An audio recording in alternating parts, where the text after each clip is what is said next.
good evening, all. Ira Epstein with your metal market wrap-up, and this wrap-up is for the evening as we're here now on the, it's 19th of February, Thursday, 2026, and we're getting on to 5:50 p.m. Central Time. Now, we'll talk about the metals in a minute, and you can see they're up. You know, the president today gave Iran another timeline. They've got 10 to 14 days to make a deal or else. And the armada will be in place, and everything that the president wants to do will probably happen at that point. I don't see the two sides closing this gap. It's dramatic. And I'm not going to go into it every night, but I don't see how the Iranians can be trusted, period, in nuclear development. And what they say isn't what they do, and we'll leave it at that. As for other data, let's take a look at a few things we have going on. You're going to get your first look at the fourth quarter GDP. That'll be at 7:30. Monthly personal income and spending, and the PCE index, one of the Fed's favorite tools. That's going to be out in the morning at 7:30. S&P Global, the U.S. preliminary manufacturing and service sector PMIs, 8:45. New home sales data at 9 o'clock. And then we'll get the cattle on feed report later in the day. But I think you have to turn your attention each day now to one very big event. The armada moving in. Where is it? How close everything gets. And you do realize the U.S. has not got a formal meeting set up with Iran before the president's 2 weeks run out. So if this is where they're at, and if this is what the Iranians think, that they have a focused idea of bringing the U.S. on and what they want, I don't think that they understand who they're talking to. So we'll find out. I'd like to be wrong, and I hope you all understand this. I would love for Iran to give this up, and I think things could be very, very wonderful if that occurred. All right. So as we take a look now, you can see you've got the S&P and the like trying to rally a little bit tonight. You've got the Russell down just a fraction as we're going through. The metal market's getting a little bit of a rally in the evening, and I feel so good. You know, I just did a special report for you on the dollar. And before I get any further, why don't we go to that? And on the dollar, what I covered were the daily charts, the weekly charts. I give you the price count charts. Then I'm going to give you the seasonality of the market, bring it all together where I think the market is, where it's going, and how this all finishes.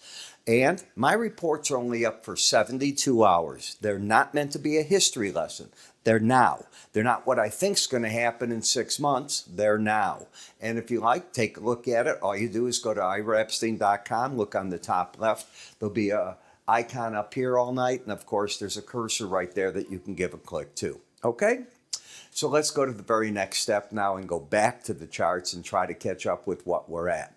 So as we come in, and we should do this right away, just go to the gold. The gold's backing off. For the week, it's down 0.71%. But as these ships and everything gets close, do you honestly think gold's going to stay down? That becomes the question. I think it's laying the framework here for the market to try to go back to the upside. You do have a pattern of lower highs, lower lows, which is a downtrend.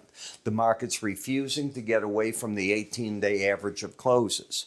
Should the market be able to clear this last high, that puts the market bias back to the upside, and a potential target could be back to the 53.35 level if, and this is a big if, it's if all of a sudden the missiles go flying in the air, the bombings are continuing again, and so on.